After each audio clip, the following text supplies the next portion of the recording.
अतिथि शिक्षकों को लेकर स्कूल शिक्षा मंत्री राव उदय प्रताप द्वारा दिए गए बयान के विरोध में कांग्रेस प्रदेश भर में सद्बुद्धि के लिए पूजा पाठ करेगी।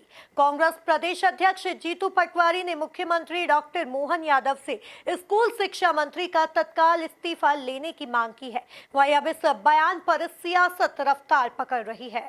देखिए, कांग्रेस को अतिथि शिक्षकों की बात करने का भी कोई हक नहीं। वो कांग्रेस जिसने अपनी 15 महीने की सरकार के पूर्व अपने वचन पत्र में अतिथि शिक्षकों को नियमित करने का वादा किया था। सरकार बनी, जीतू पटवारी जो आज मध्य प्रदेश कांग्रेस के अध्यक्ष हैं, उच्च शिक्षा मंत्री थे, उन्होंने खूब तमाम वादे किए थे। उनके सरकार में आने के बाद देखा कि हमने एक भी वादा पूरा नहीं किया। शिक्षा मंत्री रहते हुए जीतू पटवारी ने नहीं किया, उल्टा उनकी मांगों को अनसुना किया। आज शिक्षा मंत्री के बयान को तोड़ मोड़ कर, गुमराह कर राजनीति कर रहे हैं। अतिथि शिक्षक जानते हैं कि कांग्रेस ने 15 महीने की सरकार में वादा करने के बाद भी वादा नहीं निभाया, धोखा किया।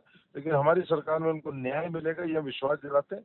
और जान करके स्कूल शिक्षा मंत्री के बयान को अधूरा दिखाकर, तोड़ मोड़ कर वो भ्रमित करने का प्रयास करें। लेकिन अतिथि शिक्षक भी उनकी सच्चाई जानते हैं और 15 महीने की सरकार में उनकी हकीकत देख चुके हैं।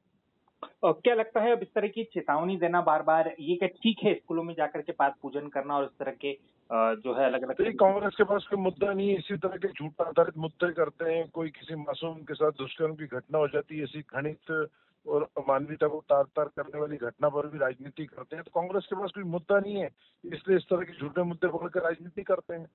कांग्रेस पार्टी, जैसा कि आपने बताया है, पहली बात तो यह है कि शिक्षा मंत्री के बयान, बेतुक बयान, किसी के सम्मान में नहीं अपमान में सजवाब जिस प्रकार से उन्होंने दिया है।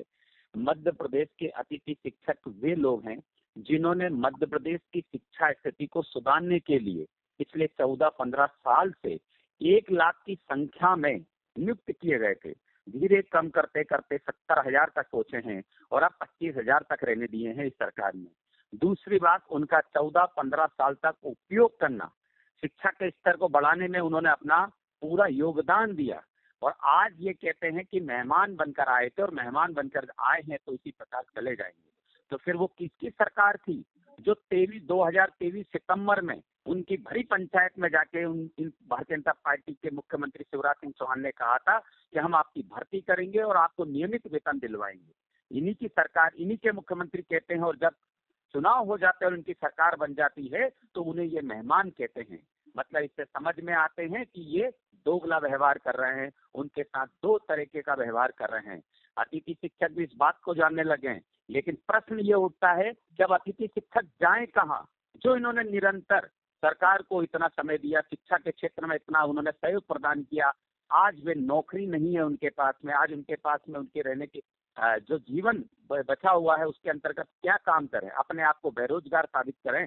बेरोजगार को लेकर वो आज सरकार से जो मांग कर रहे हैं कि हमें नियमित वेतन करें, हमारी भर्ती करें, जिस प्रकार से शिवराज सिंह जी ने घोषणा करी थी वैसे ही आप इस सरकार के अंतर्गत हम पर लागू करें, लेकिन ये करना नहीं चाहते हैं। तो ये अतिथि शिक्षकों की दुर्दशा देखते हुए कांग्रेस ने कहा कि मोहन सरकार आप ध्यान दें, आपकी सरकार के मुख्यमंत्री जी ने इनसे वादे किए हैं वो पूरे करें, और अगर आप वादे पूरे नहीं कर सकते हैं तो आपका पद आप छोड़िए, आपके शिक्षा मंत्री से कहिए वो अपना पद छोड़े।